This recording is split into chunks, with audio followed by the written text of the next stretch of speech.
On October 14, 2011, a salvage crew cleared a path through a choked ravine in the High Cascades, an area forgotten by modern maps and abandoned by the logging industry decades prior. The work was routine, a matter of steel and diesel, until the blade of a bulldozer caught the rusted roof of a 1994 flatbed truck. It sat at an impossible angle, swallowed by hemlock and vine, miles from any navigable road.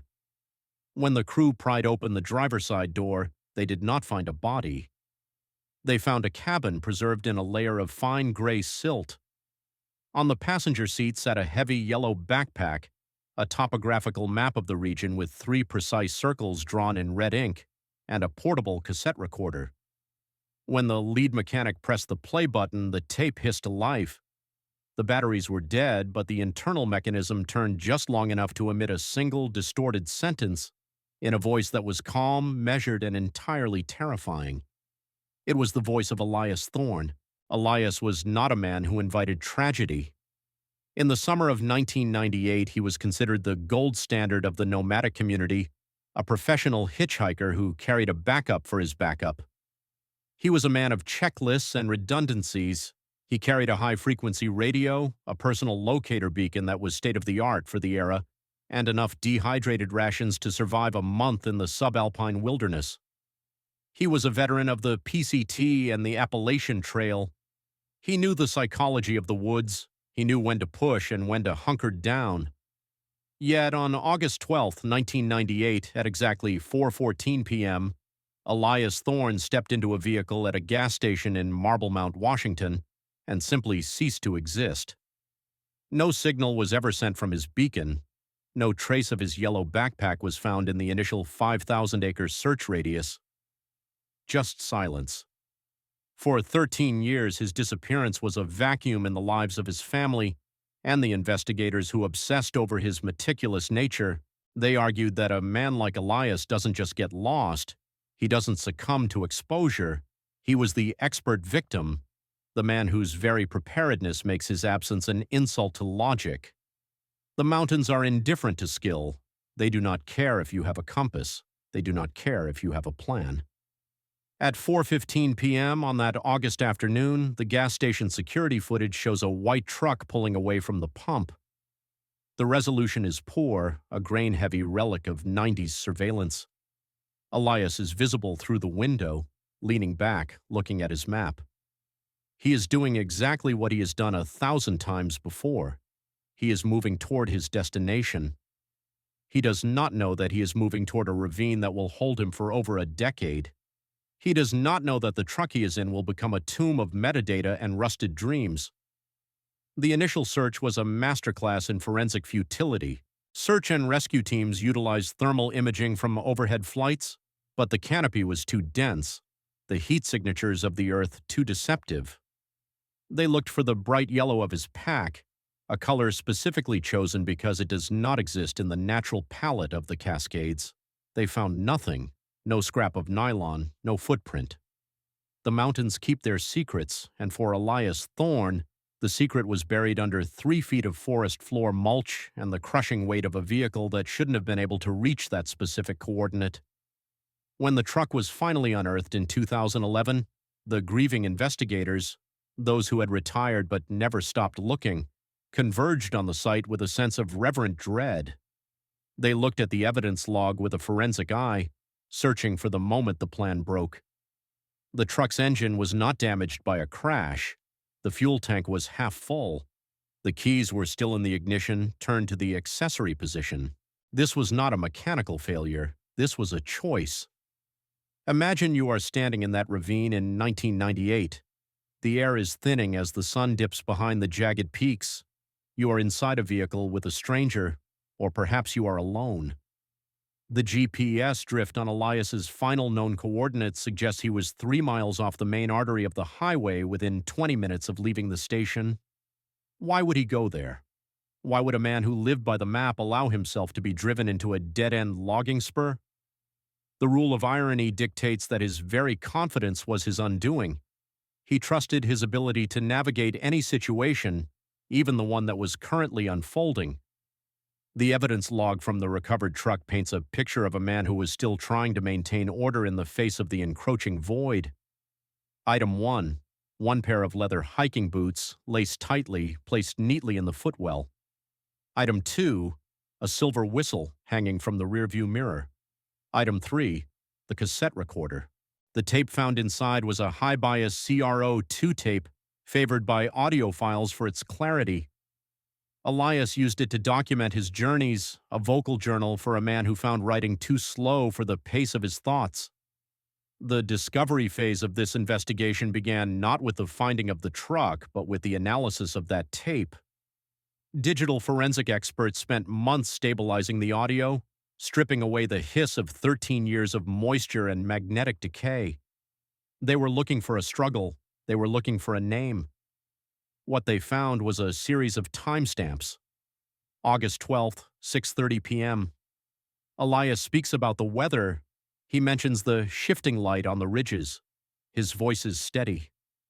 August 12th, 8:45 p.m. The tone changes. There is a sound in the background, a rhythmic tapping against the metal of the truck.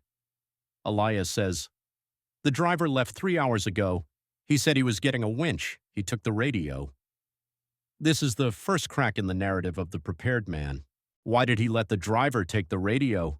Why did he stay in the truck? The mountains don't explain why. They only provide the setting for the mistake. At 11:12 p.m., the final recording begins. There is no preamble. There is only the sound of Elias breathing, a heavy, labored sound that suggests the onset of hypothermia or extreme anxiety. He says, "I can see the circles now. They aren't on the map. They are in the tree line." The impossible discovery here is not just the truck, but the realization that Elias Thorne, the man who knew everything about the wilderness, had seen something that his manuals hadn't prepared him for. The investigators looked at the red circles on the recovered map. They did not correlate to trailheads or water sources. They correlated to the exact points where the salvage crew had found marker stones, stacks of granite that were not indigenous to that specific ravine. Someone had moved the earth to mark the spot where the truck would eventually be found, or perhaps they had marked the spot where Elias would eventually stop being Elias. No signal, no trace, just silence. The reconstruction of the narrative truth requires us to look at the granular details of the truck's interior.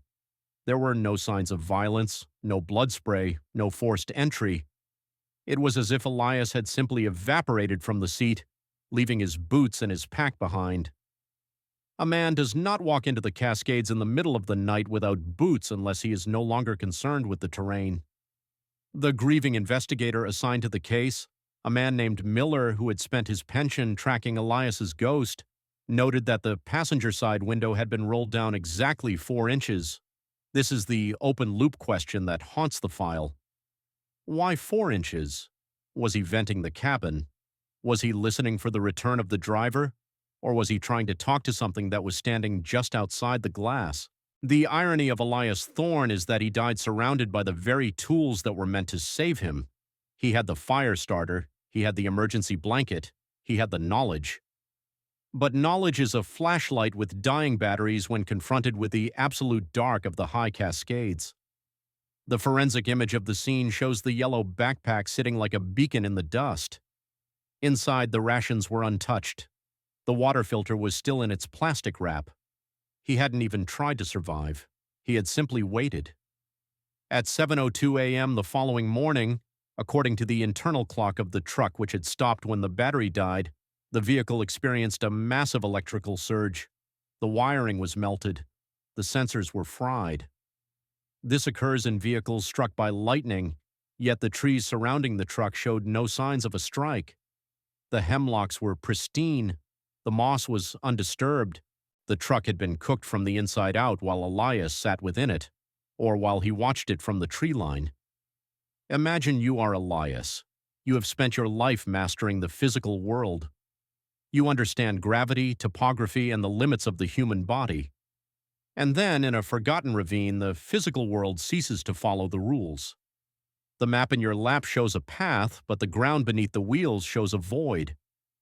You look at your boots and you realize they are useless because you are no longer walking on Earth. This is the haunting reality of the Thorn case. It is the story of a man who was too prepared for a world that was no longer there. The mountains keep their secrets, and sometimes they take the people who try to map them. Why would he leave the boots? The question echoes through every forensic report, every late-night theory, and every silent moment in the Marble Mount gas station where it all began. The mountains don't explain why. They only wait for the next expert to arrive with a map and a plan. The digital reconstruction of the cassette's metadata revealed a terrifying anomaly that the initial salvage team had missed. While the tape's physical housing was dated 1998, the magnetic alignment suggested the recordings were layered over a period of time that shouldn't exist. At 3:14 a.m. on what should have been the third day of his disappearance, Elias Thorne's voice returns to the recorder, but the timbre has shifted. It is no longer the voice of a man documenting a journey. It is the voice of a man documenting a transformation. He speaks about the heavy air inside the cab of the truck. He describes the way the dashboard lights began to pulse in synchronization with his own heartbeat. Forensic analysts in 2012 used frequency stabilization to isolate a sound beneath his voice, a low-frequency hum, approximately 18 hertz, a frequency known to induce feelings of sorrow, dread, and optical illusions in humans. It is the ghost frequency. To the grieving investigators, this was the first evidence of an environmental factor they couldn't quantify. The truck was a Faraday cage of rusted steel, yet something was penetrating the hull. Item 4 in the evidence log, a small glass jar containing 3 teeth. DNA testing confirmed they belonged to Elias, but the forensic pathology report noted something impossible. The roots of the teeth were not decayed. They had been surgically removed, or perhaps they had simply been rejected by the jaw. There was no blood on the passenger seat. There was no sign of a struggle. Just the jar, placed dead center on the dashboard like an offering. Why would he do this? The narrative moves from the physical evidence to the psychological unraveling. At 5:19 a.m., the tape records Elias whispering a series of numbers, coordinates. When Miller, the lead investigator, plotted these numbers on a modern LiDAR map, he found they didn't lead to a location on the surface. They pointed to a pocket of air 300 feet above the ravine, a point in space that held no land, no trees, nothing but the sky. The expert victim was now calculating the geometry of the impossible. The irony remains a cold weight on the heart of the case. Elias had spent his life studying the rule of threes: 3 minutes without air, 3 days without water, 3 weeks without food. He was a man of biological limits.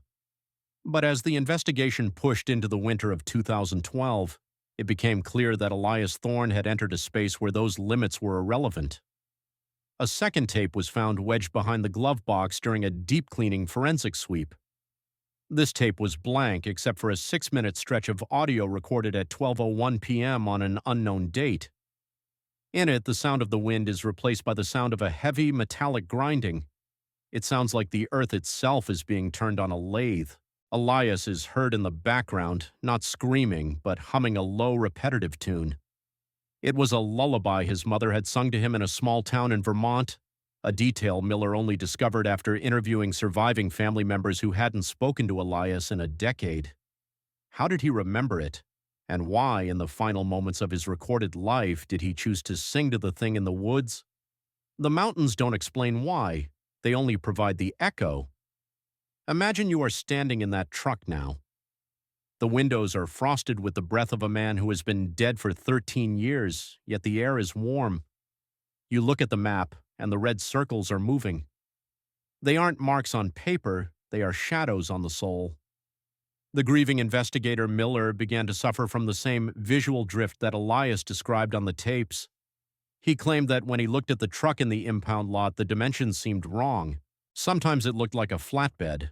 Other times it looked like a narrow silver needle pointing at the moon. This is the narrative truth beginning to bleed into the present. The discovery of the truck was supposed to bring closure. Instead, it brought a contagion of uncertainty. The evidence log continued to grow. Item 5, a camera, a Nikon FM2, with the film advanced to the 24th frame. When the lab processed the roll, 23 images were completely black, despite the shutter functioning perfectly. The 24th image was different. It was a macro shot of a human eye. The iris was not blue like Elias's. It was a fractured gold, the texture resembling the moss found on the marker stones in the ravine. Metadata analysis of the light reflected in the pupil showed a star pattern that hadn't been visible from the northern hemisphere in 10,000 years. No signal, no trace, just the eye. At 9:44 p.m. on the final night of the reconstructed timeline, the recording ends with a sound that haunted the forensic team for months. It was the sound of the truck door opening. The hinges, which were found seized by rust in 2011, move with the fluid ease of a brand new machine on the audio. There is a soft thud as something steps out onto the mulch. Then a voice that is not Elias's, a voice that sounds like the overlapping of 1,000 radio stations, says a single word: aligned. The tape then enters a loop of static that lasts for 48 minutes. Why would they do this? Why would a force that can manipulate the very fabric of a man's reality care about a 1994 flatbed truck? The reconstruction suggests the truck wasn't a trap, it was an observation post. Elias wasn't the prey, he was the specimen. The expert victim had been selected because his mind was a grid, and the entity in the high cascades wanted to see what happens when the grid is warped. The moral warning begins to take shape in the diaries of the investigators. They warn that the more you look into the Thorne case, the more the case looks into you. Miller resigned from the force shortly after the eye photo was developed. His final entry in the case file was not a summary of facts, but a rhetorical echo. The mountains keep their secrets because the secrets are older than the mountains. The search for Elias Thorne's body was officially called off for the fourth and final time in 2014. There was nothing left to find. The physical evidence had been exhausted, leaving only the haunting melody of a dead man's lullaby and a truck that seemed to shrink whenever no one was looking. The ravine was reclaimed by the hemlocks, the logging spur was erased by a landslide that some say was intentional, the Earth's way of burying a mistake, but the tapes remain. They are kept in a climate-controlled vault, a digital legacy of a man who went looking for the horizon and found something that was looking back. Imagine you are walking that trail now. You have your GPS, your beacon, your yellow backpack. You feel prepared. You feel safe. But then you hear it, the rhythmic tapping of metal on metal, the sound of a door that shouldn't be there opening in the dark. The mountains don't explain why, they just wait for you to press play. At 1 p.m. on the anniversary of the discovery, a hiker reported seeing a flash of yellow deep in the ravine, far below the site where the truck had been found. When rangers investigated, they found no backpack. They found a circle of hemlock trees that had all died at the exact same moment, their needles turned to gray ash, their trunks leaning inward as if listening to something beneath the soil. The expert victim is gone, but the site remains aligned. The metadata of the tragedy is written in the rust and the silt, a forensic trail that leads nowhere and everywhere at once. We are left with the evidence log and the silence. No trace, no signal.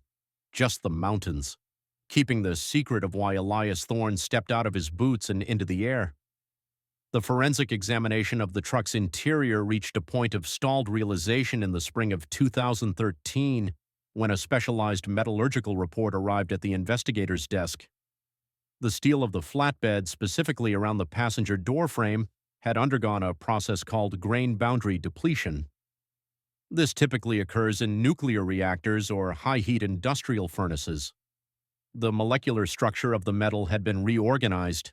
It was still a 1994 Ford, but on a subatomic level it had become something else. Elias Thorne had been sitting in the center of a localized physical anomaly for an undetermined amount of time. At 2:22 a.m., according to the time-stamped log of the forensic digital image recovery, a new file was found on the camera's internal buffer, a file that should have been overwritten a decade ago. It was a short video clip, 3 seconds long. It shows the dashboard of the truck. The yellow backpack is visible. The silver whistle is swinging violently from the mirror, but there is no wind. Outside the windshield, the trees are moving in a way that suggests the footage is being played in reverse, yet Elias's hand, visible in the corner of the frame, is moving forward, reaching for the cassette recorder. This is the iterative forensic reveal, the understanding that time for Elias Thorne had ceased to be linear. He was trapped in a temporal loop that was collapsing toward a single point. Item 6 in the evidence log. A handful of black sand found in the vents of the truck. Geological analysis confirmed the sand was not from the Cascades. It was basaltic glass, identical to the regolith found on the lunar surface. No signal, no trace. Just the dust of another world settling on the upholstery of a logging truck. Why would he do this? The question shifted from Elias's survival tactics to his role in the event. Was he a passenger or was he a catalyst? The grieving investigator Miller began to obsess over the metadata of the mundane. He tracked the history of the white truck back to its original owner, a man who had died in 1996, 2 years before Elias vanished. The truck had been sitting in a junkyard in Yakima until the morning of August 12, 1998. Surveillance logs from the scrapyard show the gate remained locked. No one bought the truck. No one stole it. It simply wasn't there when the night shift arrived. It had moved itself to Marble Mount to pick up its passenger. The mountains don't explain why, they only provide the theater for the impossible. At 4:44 a.m. on the recovered tape, Elias's voice returns, but it is layered with a secondary frequency. He says, "The weight is gone. I'm looking at the driver. He isn't using the steering wheel. He is using the light." This is the open loop that breaks the back of the official investigation. The driver was never a person. The driver was a manifestation of the objective Elias had been pursuing his entire life without knowing it. He was a man who sought the ultimate hike, the path that led off the map. He found it. Imagine you are sitting where Elias sat. You have spent your life relying on your boots to keep you grounded. Now you look down and you see the floorboards of the truck are becoming transparent. You see the ravine below you, but it isn't a ravine of dirt and rock. It is a ravine of data, of flickering lines and geometric shapes. You aren't falling. You are being integrated. The rule of irony is at its most cruel here. Elias brought a water filter to a place where thirst is a concept of the past. He brought a compass to a place where there is no north. The evidence log continues. Item 7, a single page from Elias's journal found tucked into the sun visor. The ink is fresh. The paper is not yellowed. It reads, "The silence is a frequency. If you tune your heart to it, the door opens. I am leaving the boots behind because the ground is a suggestion." This was written in a hand that was perfectly calm. No tremors of fear, no frantic scribbling. At 8:19 a.m., the flashbulb transition of the reconstruction shows the truck appearing in the ravine. It didn't drive down the slope. It didn't crash through the trees. The forensic vegetation study proved that the hemlocks were not crushed by the truck's arrival. The truck appeared around the trees. The metal and the wood were fused together in some places, a biological and mechanical graft that defied every law of physics. The mountains keep their secrets, but they leave the scars for us to find. Miller spent his final days on the case looking at macro shots of the rust on the truck's fender. He believed the rust was a language. He claimed that if you looked at the oxidation patterns under a microscope, you could see the schematics of the stars. He was a man drowning in the granular. He was the proxy for all of us, trying to find a human reason for a cosmic theft. Why would they do this? Perhaps the expert victim was the only one capable of witnessing the transition without losing his mind, at least not until the very end. The reconstruction shows that at 10:02 p.m., the internal temperature of the truck dropped to absolute zero for 1/1000th of a second. This is the moment the alignment occurred. This is the moment Elias Thorne stopped being a hitchhiker and became a permanent part of the Cascades metadata. The moral warning is clear. Preparedness is a shield against the known, but it is a target for the unknown. Your gear, your maps, your GPS, they are tethers to a world that can be unmade in a single August afternoon. The mountains don't explain why. They only repeat the echo of a voice that isn't yours. No trace, no signal. Just the open loop of a life interrupted by a truth that cannot be recorded. Imagine you are standing on that summit, looking down into the ravine. You think you see a flash of yellow. You think you hear a cassette tape clicking into place. You think you are safe because you know the way back. But the mountains know that the way back is just another map that can be redrawn. The final phase of the reconstruction began in the winter of 2015, when a team of independent researchers returned to the ravine with ground-penetrating radar. They were looking for the physical truth, the final resting place of the man who had abandoned his boots. What they found was not a body, but a silhouette. 6 feet beneath the silt where the truck had rested, the radar identified a void in the earth that matched the exact dimensions of Elias Thorne. It was a hollow pocket in the soil, lined with a thin crystalline film that shimmered with an oily iridescence when exposed to the air. It was as if the earth had formed a mold around him, and then he had been poured out of it. Item 8 in the evidence log, a silver wedding ring, found at the bottom of the void. Elias had never been married. He had no history of significant partners. Yet the interior of the band was engraved with a date, August 12, 2011. This was the date the truck was discovered, 13 years after he vanished. The grieving investigator, Miller, took this final piece of evidence as a personal message. The timeline was not a line, it was a circle. The discovery was the cause of the disappearance. The mountains don't explain why, they only facilitate the loop. At 11:59 p.m. on the final night of the audio analysis, the recorder captures a sound that was previously dismissed as electronic interference.